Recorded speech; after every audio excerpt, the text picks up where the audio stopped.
So welcome to this live and recorded pod class.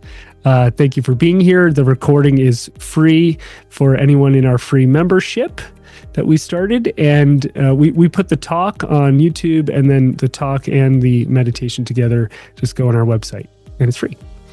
So we have never done, we're not going to do a book review, but we've never done a talk in class on a book like this before. So we've got Dan Brown's The Secret of Secrets. Ooh, what a title. Maybe some of you read it leading up to this. If you haven't, you can read it after if you are excited. Dan Brown, for most of you probably know, he wrote the Da Vinci Code and some other interesting books. Me and Cody are not book reviewers. It's not about our opinion of how good we think the writing is. We chose this book because Dan Brown spent 8 years researching psychic phenomenon, energy, all the cool stuff, telepathy, out-of-body experiences, near-death experiences, psychokinesis, all these things. He was super fascinated. He started this project as a total skeptic. By the end, he said he was a total believer, and he wove it into a novel. And it's doing very well, as all of his novels do. And we want to discuss some of the concepts that he touches on in the book. And honestly, Cody, I think we both, when we started the journey of reading the book, thought he would go deeper into the science and information on these topics, and it was more of just a novel. So I think me and you were both a little disappointed on that front. Yeah.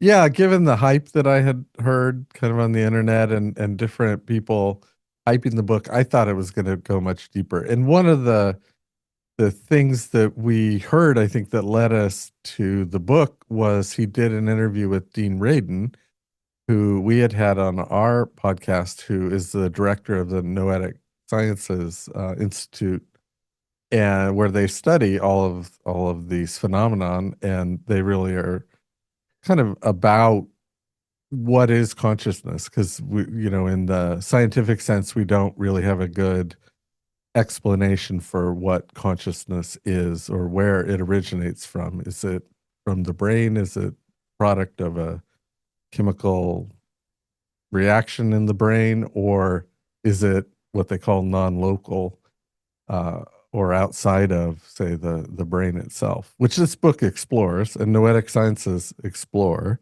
that question, but it didn't go as deep as I thought it would. It was a good book. I read the Da Vinci Code years ago, and I thought that was an amazing book. It really opened the door to questioning the role of, say, Mary Magdalene and some of the stories in the Bible. And I thought this would go much deeper, but it didn't. It was long enough to. It was long enough. He had the time, he had the space to go deeper. Yeah, and then Tom Hanks played him in the movie, The Da Vinci Code. Yeah, I thought that was a good movie too. Yeah, I thought it was pretty good. Underrated. So maybe we can go deeper into these concepts today, and then finish with a meditation. I mean, me and Cody's entire teaching careers here are about learning to use these abilities ourselves in a very practical way. So we are not scientists. When I figure out the mechanics, the mechanism of how this works and the nature of reality, I will let you all know. If Cody knows, he will let you know. But I could play the piano. I'm keeping it a secret. Oh, you're keeping it a secret of secrets. That's right. Secrets. Yeah. But you don't need to know the physics of sound to be a good piano player. And I mean, if you're Beethoven, you don't even need to be able to hear to be able to play. So I don't think those two necessarily correlate. The Buddha found his enlightenment thousands of years before neuroscience, right? And so our job is to teach direct experience and the tools and mechanics to be able to get good at developing your intuition in all of its different forms: feeling, seeing, hearing, knowing, sensing, getting impressions. And that you can replicate, practice, deepen into, and master. That I am sure of. There's little I'm more sure of in life, because that's where I put my 10, 20,000 hours right. of my life, and Cody at his age, his 80,000 hours. And so that for me is a non-issue. How what the mechanism of the brain is, or the underlying science, will we ever understand consciousness? I don't know. I think I mentioned this once before, but I was at a wedding having dinner with a neuroscientist recently, an Italian one, and he said that perhaps we will never understand the fundamental nature of consciousness because we are consciousness trying to study the subject. The subject is trying to study the subject, and I thought that was an interesting take. And Right. yeah, the physical sciences work amazing for what they work for, and perhaps they have a boundary. And perhaps what we're doing with our own consciousness as spiritual explorers is exploring that boundary and going beyond it through our own direct experience. So, Yeah. I always tell everyone, don't believe anything, have your own experience, be your own inner scientist, and see and experience what you experience. So, True. that's what we're here to The do. one of the things I've found interesting over the years, watching the stuff that comes out of neuroscience and physics, is so often their latest discovery just validates what's already been known in the realm of spirituality or direct experience about consciousness or energy or the way things work. It's like that information is already there, and science with each step kind of validates some aspect of it, which has always been interesting to me. It's like, oh, they're discovering something we already knew for thousands of years and have been practicing, but they're Mm. just giving it some validity uh, through the lens of science. Yeah. Yeah, I always giggle a little bit when someone's like, research is showing meditation helps with this and this and Right. this and this. Like, yeah, I mean, if you go sit outside silently under a tree, you'll feel better. You don't need to wait for a study to tell you to do that. Right. I always find that funny. We live in such an intellectual world. So, that all of that being said, I'd love for us to explore some of these concepts today. Maybe near-death experiences in particular, out-of-body experiences. These are two of them that he explores in the book.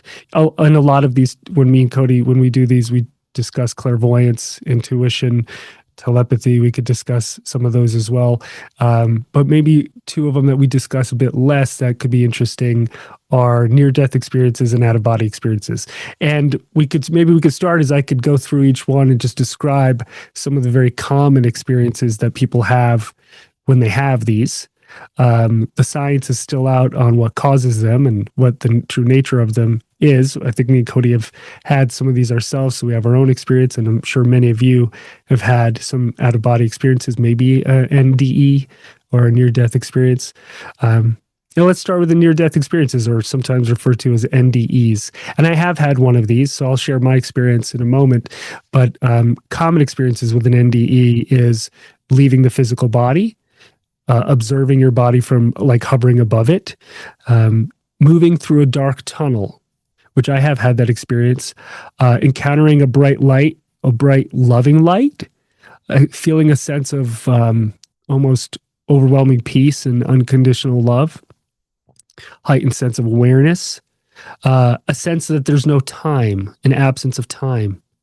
A lot of people who experience near death experiences will have what's often called a life review, where you reflect back on your life and what you learned, mistakes, where you grew, who you loved. Sometimes in a near death experience, people will encounter a deceased person, a deceased relative, someone they loved, or spiritual beings, angels, things like that. And often they'll communicate telepathically, so just thought to thought instead of words. Um, Often people will experience a sense of unity with life, interconnectedness, and then many people will say that they'll have made a conscious choice, like they can go on to the next life and their physical body can die, or they can go back into their body. And you've probably seen this in movies where someone's in a coma and they're going through this journey, and then they go, no, I'm not finished yet, I'm going to go back into my body and continue. And then they come back and they wake up. And so a lot of folks have had those kinds of experiences. I'm forgetting his name, but there's a famous Harvard neuroscientist who was a deep skeptic about this and then had his own near death experience and came out and was like, oh shit, that was real. that was Oh. that happened. What in the world was that? Uh, and there are so many accounts. If Oh, I think I know who you you're know who talking that about is, with that. Yeah, I listened to a podcast that he was on, we'll have to interviewed. put his name in the show notes. Yeah, And there are countless accounts of people whose lives have been changed by near death experience where they get a real deep healing or a wider understanding of life, or they realize their purpose here that they had been missing or maybe just avoiding. And then they come back into their body and then they realize, I'm going to live a deeper, more connected, meaningful life. There are so many accounts of this, and across cultures, across religions, across traditions, across time, people have always had these experiences. And yeah, people could say maybe that's the brain just processing.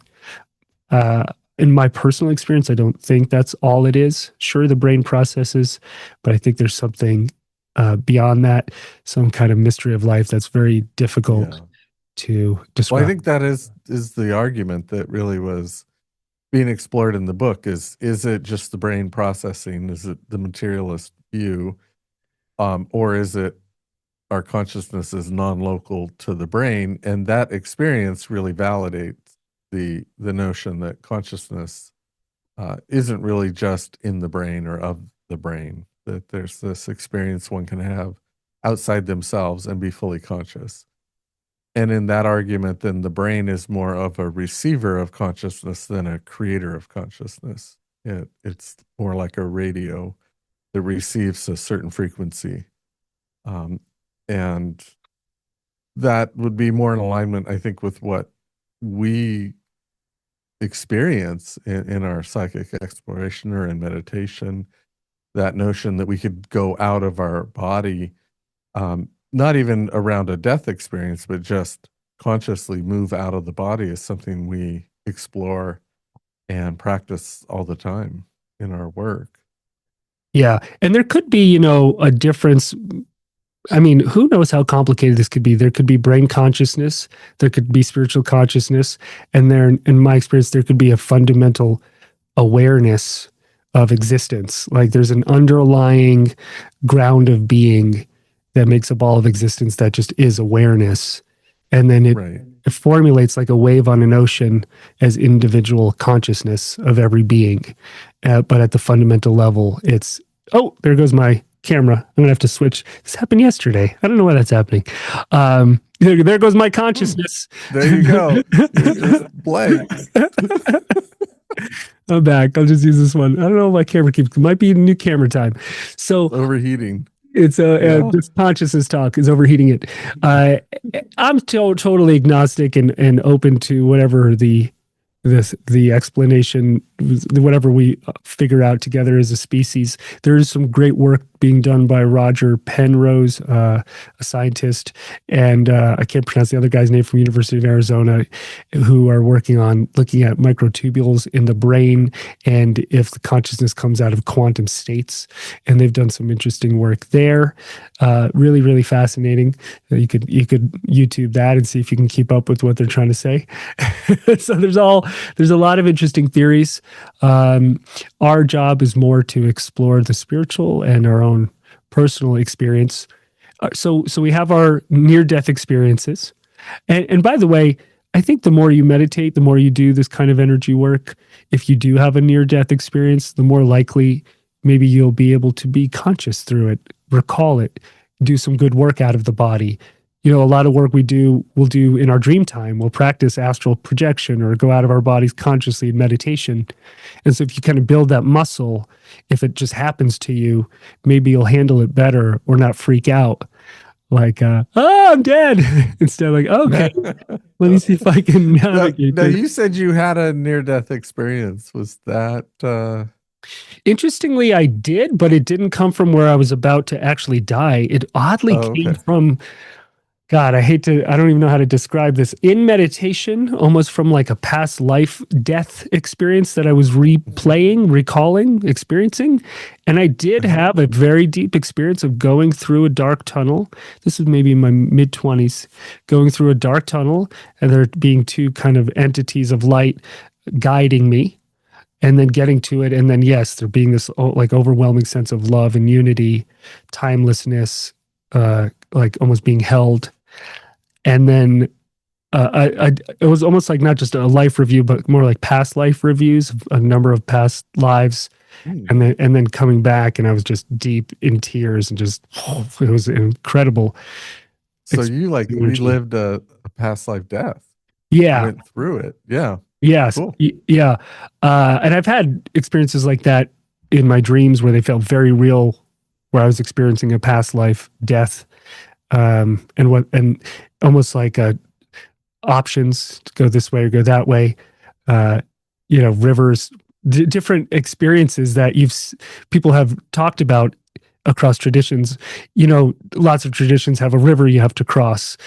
You'll see these themes across time and across traditions, but often they're similar, like the river Styx, or weighing if you were a good person or a bad person in Egypt, right? Right. The feather versus so you'll see these themes again and again, and I've experienced some of those in my own way, in dreams and meditation, other ways, and it's really really fascinating. So I won't go too much off on that tangent, but if you have had a near death experience, it's nice to know you're not alone, and that these happen often to people.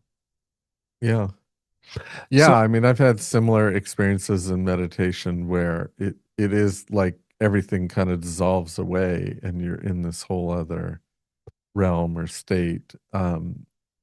Maybe it's the ego death, maybe it's some kind of a release from the reality that we're kind of locked into in through the conscious perception. So it's like a whole different level of perception.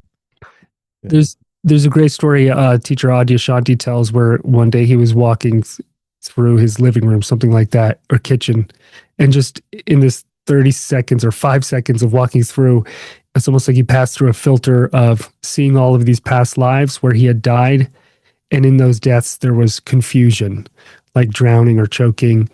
And he said it was Mm. like looking through a fence, and each hole in the fence was a different past life death where he died with a lack of clarity and with confusion. And perhaps maybe they were kind of resolving themselves all at once as he was just like walking through the room. And I thought that was really a fascinating way to share it. People have had these experiences on, I'm sure, ayahuasca and mushrooms and all sorts Yes. of psychedelics as well. I So was going to mention that when you were describing it, it's like some of those things sound very much like the experience people are having on ayahuasca or mushrooms. It's like kind of stepping through a doorway into this other kind of reality of touching the transcended or becoming conscious of the transcended nature of being. And then then we try to put that into words. Those experiences oftentimes are beyond words. Yeah. and we want to replay them or get more of them, and it's like, I want that again. The I found the older we get, the more our brain uh, hardens, Yeah. and so uh, maybe they become harder to access. Maybe that's why people are doing so many psychedelics to touch that energy. But let's go into the other one, which is OBEs, or out of body experiences. So this doesn't have to happen when you're dying or thinking you're about to die. This can happen at any point. And I'll just go over some of the common OBE experiences. So obviously one is separating from the body and viewing the body from some other vantage point, like being above it. A lot of people who've had OBE experiences, even maybe on the operating table, uh, I've heard some incredible stories of like them floating into the other room, seeing a stapler, seeing somebody's name tag, overhearing a conversation down the hall, things that would be physically impossible. for the body to get that information while it was under anesthesia, and then coming back and recalling it and saying, "Were you down the hall talking to someone wearing this red shirt?" Da, da, da. And then the doctors just being like, "Holy crap, how is that possible?" So there's Right. a lot of those interesting stories. So and then also a distortion of space, maybe not in time, not experiencing time in the same way, moving through walls, ceilings, visiting other locations, being more neutral and less emotional, just being able to see things as they are without being lost in the feelings. And then that often sudden like landing into the body, like, oh, I'm back. Yeah. Yeah. And we'll do this consciously in meditation, and some of our trainings will teach you how to go in and out of the body consciously and in a very safe way. Because if somebody leaves the body and they don't do it in a safe way, it could be traumatic, right? Feeling that ungrounded or separated from the body, especially if someone has some trauma in their bodies, that could be difficult for them. So we try to teach it Yeah. slowly and in a very safe way. I think we also recognize that very often we can be out of the body and not really realize it. So when you talk about OBEs, there's a side of it where the person's becoming conscious of being out of the body, or they're conscious in that experience. So they're aware of being above themselves or over the room, in a different room. There's a lot of times where we're kind of out of the body, but not conscious and aware of it. And so we start to maybe recognize those experiences more and more as we learn to get grounded and kind of come into the body consciously and become more conscious in the body. Then we start to become more conscious and aware of when we've been out of the body, but maybe not that aware of it. Yeah. Um, Uh, the simplest thing of you're kind of driving home and you get there and you have no recollection of the past 5 miles. Your consciousness was out of the body. You just weren't aware that it was out of the body, and your body was on automatic. And you start to become more and more aware of those types of things. But when you talk about OBEs, that makes me also think of where we've tried to use that, like remote viewing is an out of body experience of going out of the body into some other place to view what's happening there. So it's like taking that ability and starting to try to direct it and use it for a task or a goal. yeah, then that's some of the most popular stuff you'll find on YouTube if you if you research this. The Right. the remote viewing stuff is, let me use my abilities to go access information about something or someone else that I can profit from in some way. Right. Yeah, Corporate espionage. Try yeah, to get those plans to the next big breakthrough. government security. Yeah. Right. And there's some of that in this book, right? Some of that stuff. In fact, there's some parts in the book where Robert Langdon, I think that's his name, right? Yeah. Where he has like a premonition type experience, precognition, to explore some of those possibilities of seeing the future and the implications of that. Um, and Yeah. yeah, so But it's a very real thing, remote viewing, that has been explored, probably continues to be explored by the government. So that all kind of came out. What's that movie? Men Who Stare Men at Who Ghosts. Stare at Ghosts. Yeah, that was all about that. Love that. George That Clooney, project. Jeff Bridges, Kevin Spacey. Yeah, that movie's based on a true story and funny. That's a good Right. one. They dramatized it, obviously, make it Yeah. funny. Yeah. So I think though, a lot of people, they explore this topic very intellectually and conceptually. They read books about it. They watch movies about it. They watch documentaries. You watch interviews with Dean Radin. He's one of the most popular ones. A lot of discussion.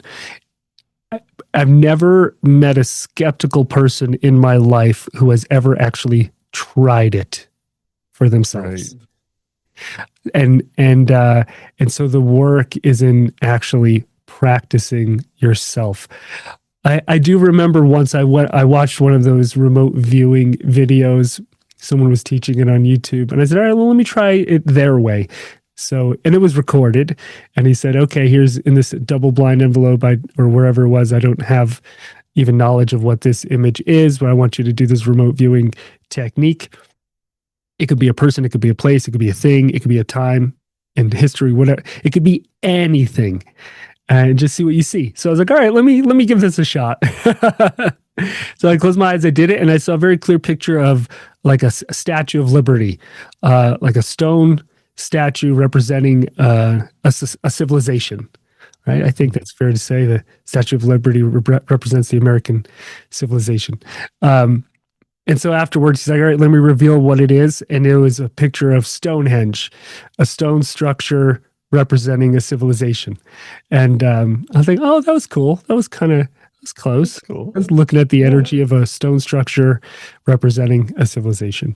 So anyway, that's the only time I ever tried it in that way. That was fun. So you could go online, you could practice yourself and see.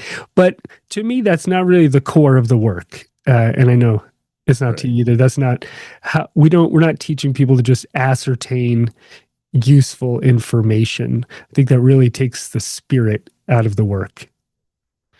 Yeah. We're here to teach people how to work their own energy, how to find their own answers, how to deepen into their body as spiritual beings. And so when we do our intuitive training, there is no ascertaining information without it being tethered to your own personal growth in some way. Because if you do that, then the only thing that grows is the ego. And then you get some really weird outcomes. Yeah. Yeah, definitely. That I don't know, the energy around that kind of remote viewing and using it for that kind of information feels more like a parlor trick than seeking kind of awakening and growth in Yeah. ourselves. It seems like just using it to kind of almost to try to prove it, where we approach it more from an aspect of we validate that experience, and so we just step in and explore it. Yeah, absolutely. And We're not proving it. Yeah. it's also something that we usually develop over about 5 to 10 years, Yeah. where you feel like you're really in the pocket. Yeah. Uh, and most And you're people, having yeah, experiences over and over, like daily, that somehow validate some aspect of the fact that energy or spirit is real.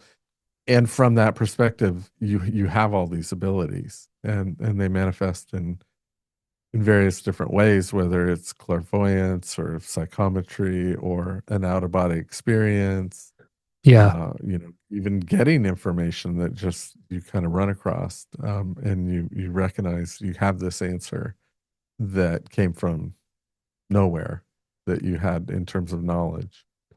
So you're yeah. getting answers, you're seeing things, you're experiencing energy. So it's a very different path, I think, than just sitting down to do something like remote viewing specifically.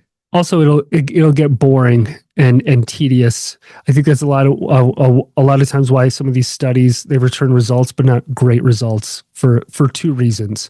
If you put a deck of cards and just try to get me to keep guessing which card it is, that's pretty difficult, tedious, and just not alive in energy. Right. And then there's this layer of skepticism that's actually it's like a veil in and of itself that's hard to see through. That's been my experience. Like if someone very skeptical sits down in front of me and is like, "Read me, prove it to me," all I can read is their skepticism. It's just this Right. wall of energy. And so a lot of these studies are terribly done. One, because they're working in the boundaries of their physics and the way they're like, you do it our way, instead of going, okay, you tell us what that world is and how we need to navigate it. And the second is they use people who have no experience and have not developed these muscles. So you're going to get very low results versus taking someone who's put in their 10,000 hours. It's like the difference between taking a monk and checking their brain for how meditation's affected them versus a person who's never meditated. And almost every psi study they do on this kind of phenomenon is always just lots and lots of people with no experience trying to guess a deck of cards or some lame thing like that. You're going to get very, very low results. I would love to, yeah. Let me just share one experience where I kind of tethered the seeing energy with the personal growth and the healing together. I was working with a guy who had a brain condition, and he said, I just need some help working on this brain condition, healing it. He had worked in like a gold mine, and I think whatever all the he got something damaged his brain being down there. And I said, all right, so let's take a look. We're just on the phone, and I said, what I see is it sounds crazy, but I asked him in a question form. That's how I do it, because I'm not sure always. I see what I see. I said, did you lose somebody very close to you when you were a child named Strawberry?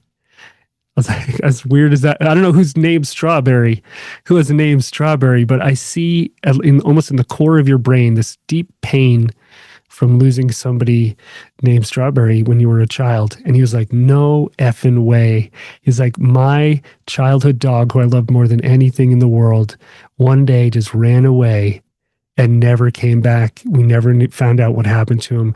And I was absolutely devastated. And his name was Strawberry. And I could see that core trauma and pain deep in his brain. And so I don't know how exactly, I don't remember. I was correlated to the gold mine he was working in, but there was pain in the brain. Maybe it made it weaker and more susceptible. I don't know. But I do remember we were just doing some healing work on some of that pain he was holding in his brain. And so for me, that's much more valuable than going, you got an ace of hearts. Right.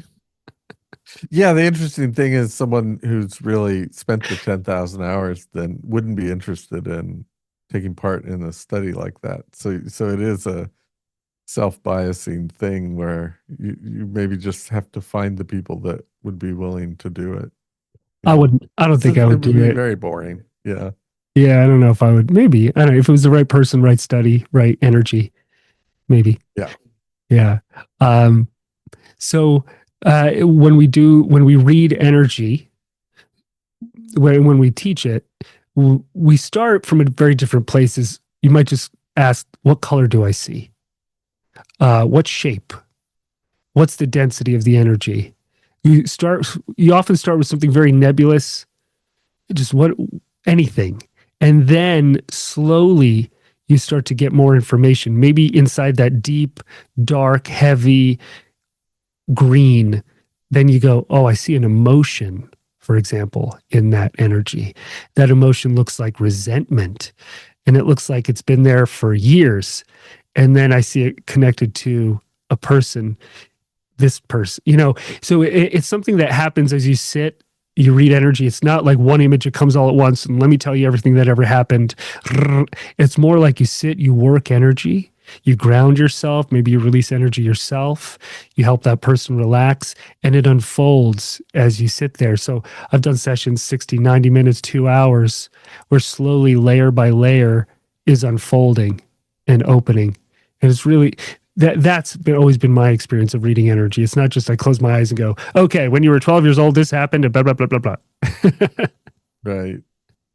Yeah, it's like peeling back the layers. You see the first layer and communicate it, and then that kind of reveals the next layer, and you kind of have to work through that process to see more and more, see deeply. And learn to read yourself. So the ultimate work here, we read other people because it strengthens our abilities, it helps them heal, but ultimately we do that because it helps us strengthen our ability to see and read ourselves. There's no one we're less neutral to in the whole universe than ourselves. Even great psychics that I know, they might be amazing at reading everyone else, and then they make crap decisions in their own life. Right. Because they have a hard you still have to process your own pain, your own energy, and be able to see inwards. And so if you get good at reading other people and getting neutral to them, and then you could turn that on yourself, get better and better at seeing yourself. That's when you get better and better at finding your answers, creating your path, healing yourself. Without that being tied together, a lot of energy workers and healers just they turn into weird people. You heard it here. You're a bunch of weirdos if you just work energy and read other people or heal other people and don't equally do the work on yourself. Then you end up just being a vending machine for answers for others, and it just warps the whole thing, and it gets weird quick. Yeah, Yeah. That's funny. that's why we get a bad rep. Oh, I heard my Yeah. I hear myself through your screen a little. Um, we're going to do a meditation here in a moment, but before we do, any and all questions. There was I'll start with one. There was a question. Can you describe the difference between awareness and consciousness a bit more? I was just giving my own definitions. I mean, there's so many different definitions. For me, when I think of awareness, as I was describing it, almost like existential awareness, it's everywhere all the time. And if you've ever sat in a forest quietly, you can almost sense the awareness of all of nature, right? There's individual awareness of the trees and the plants and the animals, but then there's something that permeates everything. So for me, awareness has always been that broader, uh, it's self-defining. Awareness is just awareness. It has no other properties. Doesn't have a color, a taste, a weight. It has no properties. It's completely self-defining. So you can't really say it's like this or that or has this shape.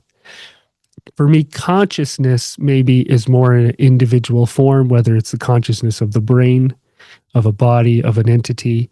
Um, I don't know. I've just always experienced it, Yeah. those two definitions that way. I don't know if Cody, if you see it differently. No, I think sometimes we use those words interchangeably as Sure. well. I think Sure. there's a little loose definition there, because I've heard like you might make a statement that the universe, or you could say the Earth is conscious, but you could also say, well, the universe is awareness. Is aware, is intelligence. So I've often just seen those two words get loosely interchanged. Even in meditation, you might be kind of sitting in awareness, and we might say, can you become aware of your own awareness? Or we might say, can you become conscious of your own consciousness? As if that's very similar or almost the same thing. Yeah. Yeah. I agree. They could also be used very interchangeably. I was just trying to define it for myself, maybe the way I experience it. Yeah. Right. No, I understand that. I'm just saying that in that question, I have found those loosely interchanged oftentimes. Yeah. But yes, awareness, I think, could have a finer point on it, because we can be aware of something. And awareness is the noticing maybe of something, where consciousness just is. Like the I am is just consciousness. I like Yeah. that. Any other questions? Feel free to drop them in to the chat before we do our meditation, just about life, the universe, and everything, out of body experiences, near death experiences, and beyond. And by the way, the Center for Noetic Sciences, I think, is what it's called. It's in San Francisco, and it was started in 1973 by the astronaut Edgar Mitchell, who, when he was one of the first people to land on the moon. And when he was coming back to Earth, he had this, what he would describe as this kind of spiritual experience of oneness, the overview effect of seeing the Earth from a distance. And he started thinking about consciousness and life and purpose. And that's where that institute came from. and they study all the psi phenomenons, consciousness, energy, all the things there. Yeah, and we did get an interview their chief scientist once, Dean Radin. I interviewed one of their other head people when I did something for the Shift Network. Spacing on her name right now, but they do some interesting work there, and touche to them. Good luck with it. It's not going to be my path of sitting in a laboratory with hooked up, my brain hooked up, but that's cool. Yeah. Someone else shared their experiences from remote viewing. Very cool. Yeah. All right. Well, I don't see any other questions at the moment. Why don't we all just go have a near-death experience? Should we do that? Or yeah, sounds fun. You did say near, right? I didn't say death experience. Near. You didn't say death experience. You said just near. All right. And if you weren't here in the beginning, just quick announcement before we close the podcast part out of it. Me and Cody are taking a group to Japan in November, and intuitive training starts March 31st. If you want to go deeper into this work. Yeah. All right.